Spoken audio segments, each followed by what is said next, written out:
جنگل میں بعض اوقات عجیب منظر ہوتا ہے۔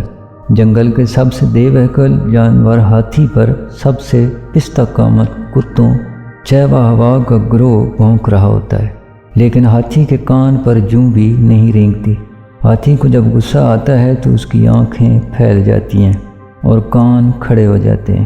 اس وقت 4-5 ٹن کا یہ ہاتھی کسی کو بھی سونڈ میں لپیٹ سکتا ہے یا اپنے بھاری بھرکم قدموں تلے رون سکتا ہے، لیکن چیوا ہوا بھلے بھونک بھونک کر آسمان سر پہ اٹھا لیں، ہاتھی کو غصہ نہیں آتا، کیونکہ اسے پتہ ہے ان پر غصہ نکالنے میں عزت نہیں، اور چیوا ہوا سے ہاتھی کی عزت کی توقع رکھنا نری حماقت ہی ہوگی۔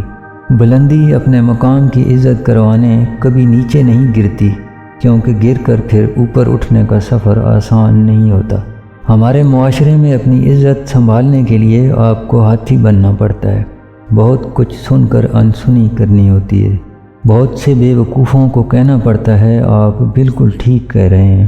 شرپسندوں کے شر پر خاموش رہنا سیکھنا ہوتا ہے، کیونکہ جہالت عام ہے، اتنی عام ہے کہ ہر بندہ سمجھتا ہے وہی سب سے بڑا عالم ہے۔ جسے معیشت کی الف بے کا پتہ نہیں، وہ آپ سے معیشت پر بحث کرنے کو ہر دم تیار ہوگا۔ جسے دین پر تحقیق نہیں، وہ سنی سنائی پر آپ کے اوپر فتویٰ ٹھوک دینے کو بے تاب ہوگا۔ اپنی عصبیت اور بغض کو سیاست اور اپنی نفرت کو نظریہ سمجھنے والے اس ہجوم میں بھلے آپ ہاتھی ہی کیوں نہ ہوں، آپ نے بھونکنے پر سر اٹھانے سے پرہیز کا ہنر سیکھنا ہوگا، تب ہی آپ اپنی عزت اور مقام بچا پائیں گے۔